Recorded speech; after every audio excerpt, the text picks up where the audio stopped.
نحمده ونصلي على رسوله الكريم اما بعد فاعوذ بالله من الشيطان الرجيم بسم الله الرحمن الرحيم رب اشرح لي صدري ويسر لي امري واحلل عقدة من لساني يفقهوا قولي۔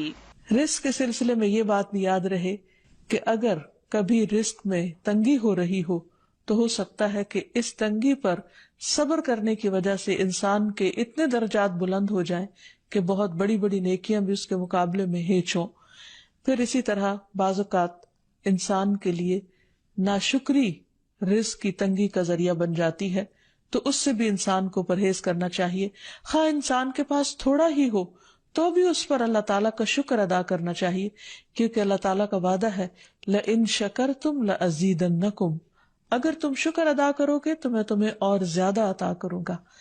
کیونکہ ہر انسان جس کے پاس جتنا بھی ہے وہ عموماً کمی کا رونا روتا رہتا ہے۔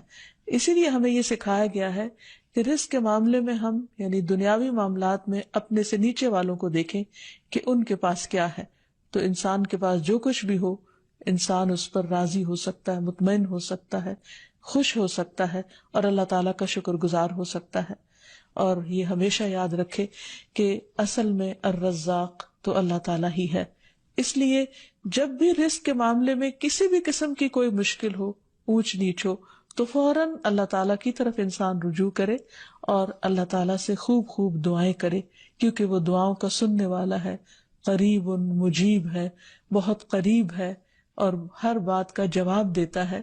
ایسا نہیں کہ وہ انسان کی دعا کو نظر انداز کر دیتا ہے، اور یہ تو اس کا خود حکم ہے، وَقَالَ رَبُّكُمُ ادْعُونِي أَسْتَجِبْ لَكُمْ، تمہارا رب کہتا ہے کہ تم مجھ سے مانگو تو میں تمہاری دعا قبول کروں گا۔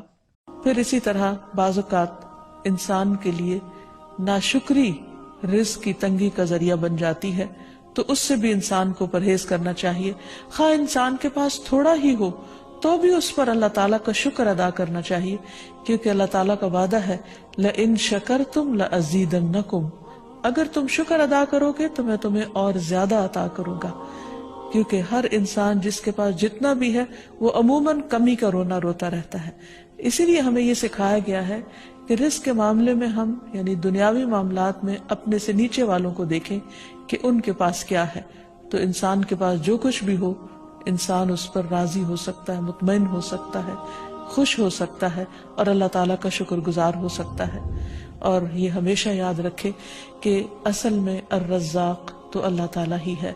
اس لیے جب بھی رزق کے معاملے میں کسی بھی قسم کی کوئی مشکل ہو، اونچ نیچ ہو، تو فوراً اللہ تعالیٰ کی طرف انسان رجوع کرے اور اللہ تعالیٰ سے خوب خوب دعائیں کرے، کیونکہ وہ دعاؤں کا سننے والا ہے، قریب مجیب ہے، بہت قریب ہے اور ہر بات کا جواب دیتا ہے۔ ایسا نہیں کہ وہ انسان کی دعا کو نظر انداز کر دیتا ہے، اور یہ تو اس کا خود حکم ہے وَقَالَ رَبُّكُمُ ادْعُونِي أَسْتَجِبْ لَكُمْ، تمہارا رب کہتا ہے کہ تم مجھ سے مانگو تو میں تمہاری دعا قبول کروں گا۔ تو ہمیشہ ہمیں یہ یاد رکھنا چاہیے کہ رزق کی کنجیاں اللہ تعالیٰ کے پاس ہیں۔ فرمایا لَهُ مَقَالِيدُ السَّمَاوَاتِ وَالْأَرْضِ يَبْسُطُ الرِّزْقَ لِمَن يَشَاءُ وَيَقْدِرُ إِنَّهُ بِكُلِّ شَيْءٍ عَلِيمٌ، آسمانوں اور زمین کی چابیاں اسی کے پاس ہیں، وہ جس کے لیے چاہتا ہے رزق کشادہ کر دیتا ہے اور جس کو چاہتا ہے تنگ کر دیتا ہے، بلا شبہ وہ سب کچھ جاننے والا ہے۔ اور پھر تمام مخلوقات کے رزق کی ذمہ داری اسی پر ہے۔ فرمایا وَمَا مِن دَابَّةٍ إِلَّا عَلَى اللَّهِ رِزْقُهَا، اور کوئی جاندار ایسا نہیں کہ جس کے رزق کا ذمہ اللہ کے اوپر نہ ہو۔ کوئی ایک چھوٹی سے چھوٹی چونٹی اور اس سے بھی چھوٹی مخلوق، ان سب کو وہی کھلاتا اور پلاتا ہے، وہی زندگی دیتا ہے اور زندگی کے اسباب مہیا کرتا ہے۔ وآخر دعوانا ان الحمد للہ رب العالمین۔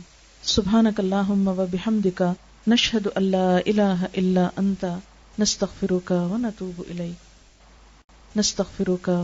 الیک۔